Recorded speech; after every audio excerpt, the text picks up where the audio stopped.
I want to tell you about the most dangerous moment in a learning journey.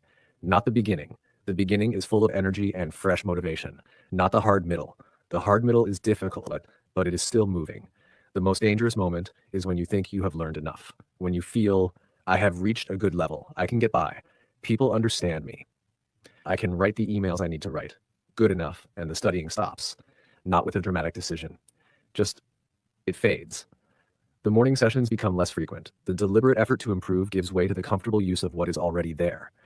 And what is already there, without regular practice, without continued investment, slowly becomes less sharp, less confident, less available.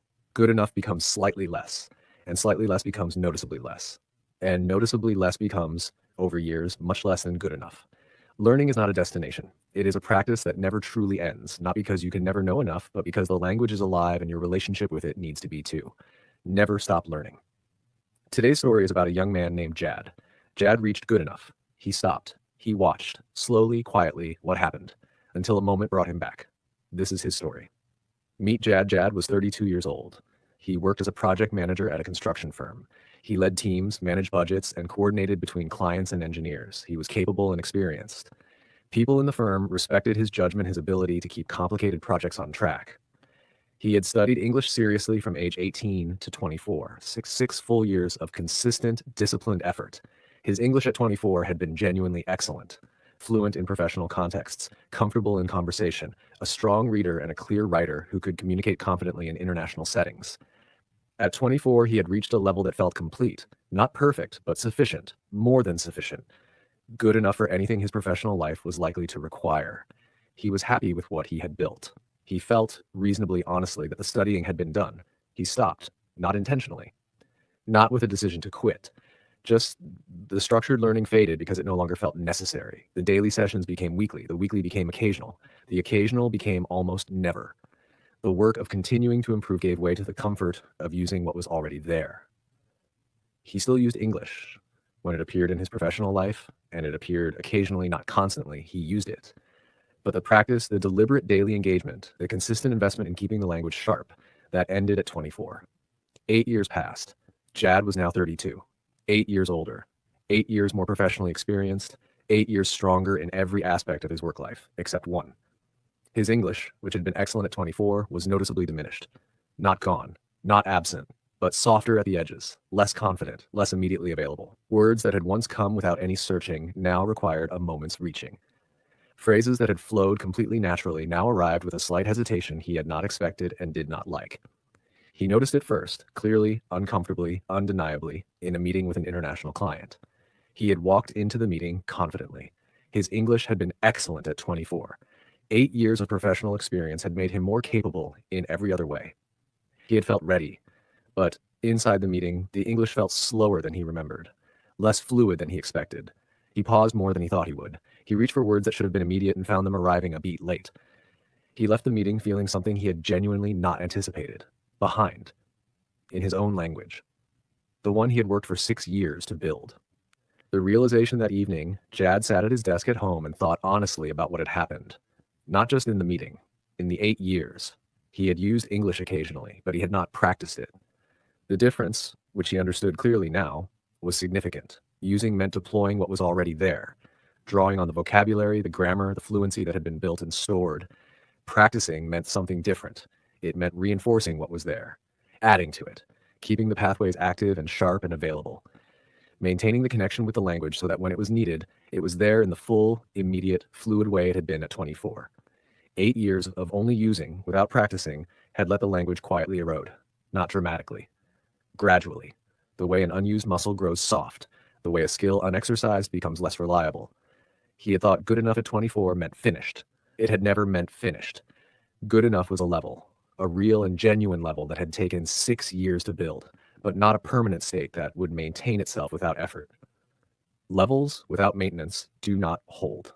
He opened his laptop that evening. He found an advanced professional English course for people with a strong foundation who wanted to maintain and develop it further. He started lesson 1, not because he was at the beginning. He was not. His foundation was still there, just dusty, just quieter than it had been, because good enough had never been a stopping point.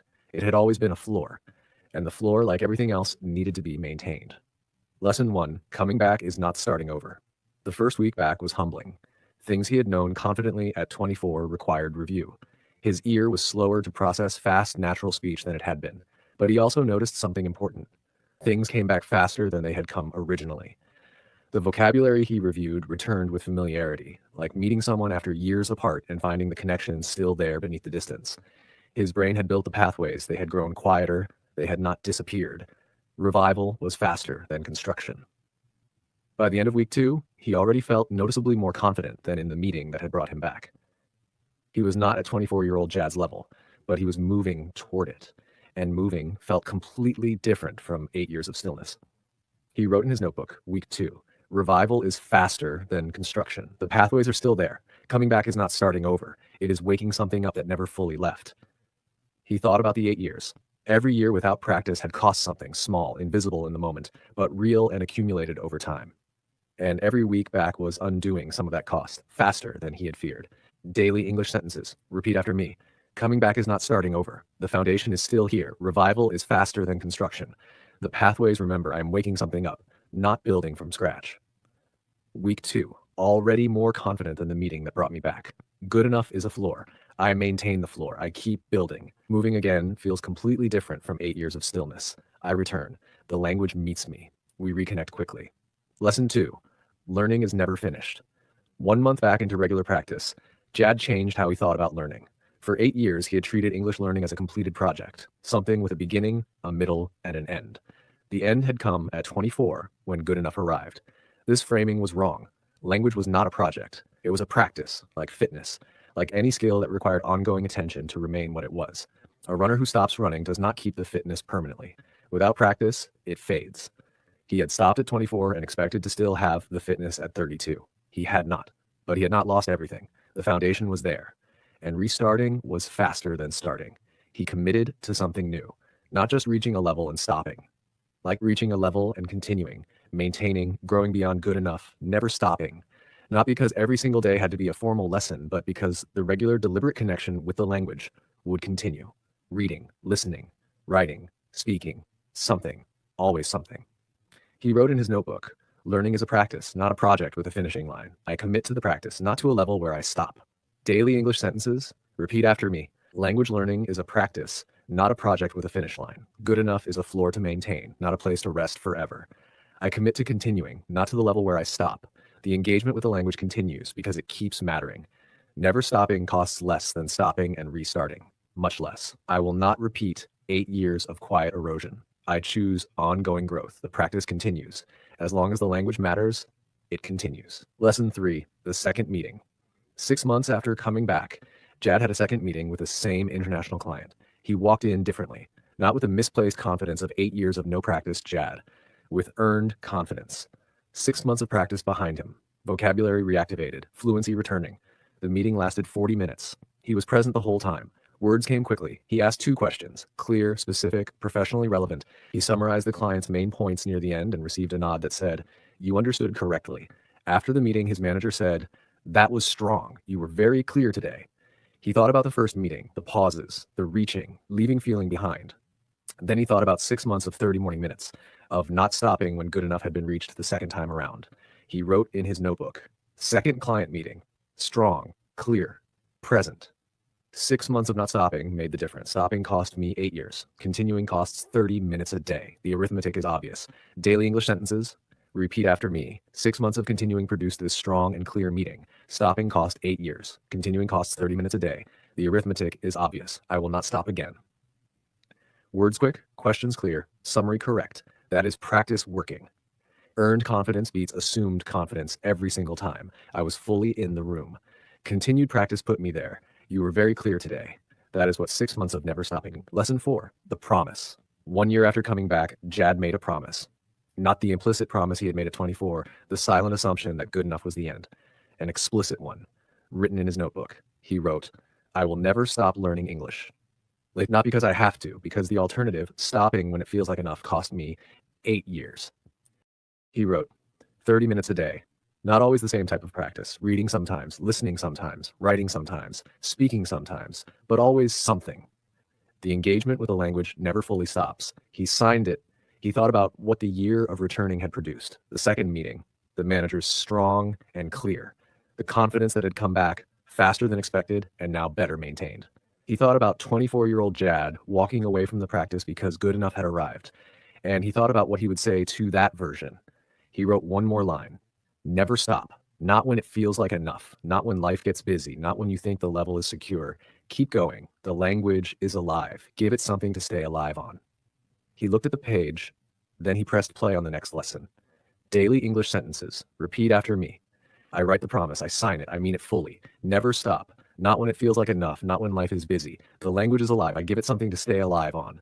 30 minutes. Something. Always. The engagement continues. I press play on the next lesson. That is the promise honored. The year of returning showed me what stopping cost. I choose not to pay again. Never stop learning. 3 words. The whole lesson. Final words. Keep going. Jad's story is simple. He built excellent English over 6 years. He stopped when it felt like enough. 8 years later, a meeting where he felt behind in his own language. He came back. He practiced. The English returned faster than he feared. 6 months later, strong and clear with the same client, and a promise: never stop. Not because the learning is never done, because stopping the learning lets what was built quietly fade, and fading costs more than continuing ever does. Maybe you have stopped before. Maybe a level that felt like enough became the end of the practice. Or maybe you are just building now, just beginning. Either way, I want to say this: never stop. Not when it feels like enough. Not when life fills up. Not when the 30 minutes disappear into everything else. Because the language you are building today, in this session, in the lesson you just completed, is not a fixed thing you will keep without any further effort. It is a living thing. It needs the practice to stay alive, to stay sharp, to stay available when you need it. Give it the practice every day. Something small, something real, something that keeps the connection active. Never stop. Not dramatically, not with intense daily effort forever. Just something, always something. The thread that connects you to the language you have built. Keep that thread alive. See you in the next one. Stay calm, stay consistent, and never stop learning.